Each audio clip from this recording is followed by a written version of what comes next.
Solid waste management প্রকল্পের প্রশিক্ষণ শিবির। Solid waste management প্রকল্পের কর্মীদের নিয়ে সোমবার প্রশিক্ষণ শিবির আনুষ্ঠানিকভাবে শুরু হয়। শুরুর প্রাক্কালে গাজল ব্লক প্রশাসনের পক্ষ থেকে নবনির্মিত প্রশিক্ষণ ভবনের উদ্বোধন করা হয়। উদ্বোধন পর্বে হাজির ছিলেন অতিরিক্ত জেলা শাসক জামিলক ফতেমা জেবা, গাজলের বিডিও সুদীপ্ত বিশ্বাস, গাজল পঞ্চায়েত সমিতির সভাপতি মোজাম্মেল হোসেন, জেলা পরিষদ সদস্য সাগরিকা সরকার সহ আরো অনেকেই। সবার উপস্থিতিতে আমাদের গাজল ব্লকেরই রবীন্দ্রনাথ মুর্মু একটি সভাকক্ষের উদ্বোধন করা হলো, যেটা 2019-20 তৈরি হলেও এটি নন ফাংশনাল অবস্থায় ছিল। বর্তমান পঞ্চায়েত সমিতির বডি প্রায় 4.5 লক্ষ টাকা অ্যালটমেন্ট করেছিলেন এটাকে রিনোভেশন এবং এটা ইউজেবল কন্ডিশনে নিয়ে আসার জন্য। সেটারই আজকে আনুষ্ঠানিক উদ্বোধন হলো এবং উদ্বোধনের সঙ্গেই আমাদের একটা ট্রেনিং এর উদ্বোধন হলো।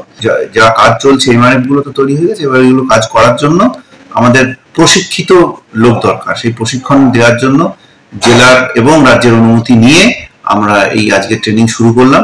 আমাদের রবীন্দ্র ভারতীর এক্সপার্ট ওনারা ট্রেনিং দেবেন, প্রায় 90 দিনের ট্রেনিং হবে এখানে। এটা 2টো ব্যাচ হচ্ছে, এরপরে গোটা জেলা থেকেই এই ট্রেনিং পড়াশোনা শুরু হবে। মালদা জেলা প্রশাসনের উদ্যোগে জেলা শিক্ষা দপ্তরের আধিকারিকদের নিয়ে এক গুরুত্বপূর্ণ বৈঠক হয়ে গেল মঙ্গলবার। এদিন এই বৈঠক অনুষ্ঠিত হয় মালদা জেলা প্রশাসনিক ভবনের কনফারেন্স হলে। উপস্থিত ছিলেন জেলা শাসক নিতিন সিংহানিয়া সহ জেলা শিক্ষা দপ্তরের আধিকারিকরা।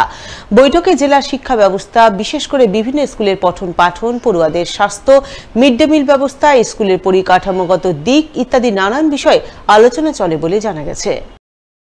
আমাদের আজকে এডুকেশন ডিপার্টমেন্টের প্রত্যেক অফিসার যারা ব্লক লেভেলে আছেন, এসআইস, তাদেরকে নিয়ে মিটিং হয়েছে এবং বিভিন্ন অ্যাসপেক্টস যেগুলো স্কুল লেভেলে যে বিভিন্ন প্যারামিটার্স আছে, মিড ডে মিল থেকে শুরু করে স্কুল হেলথ, বাচ্চাদের অ্যাটেন্ডেন্স, আর অন্যান্য যে বিষয়গুলো আছে, ইনফ্রাস্ট্রাকচারাল ইস্যুস, সেগুলো রিভিউ করা হয়েছে।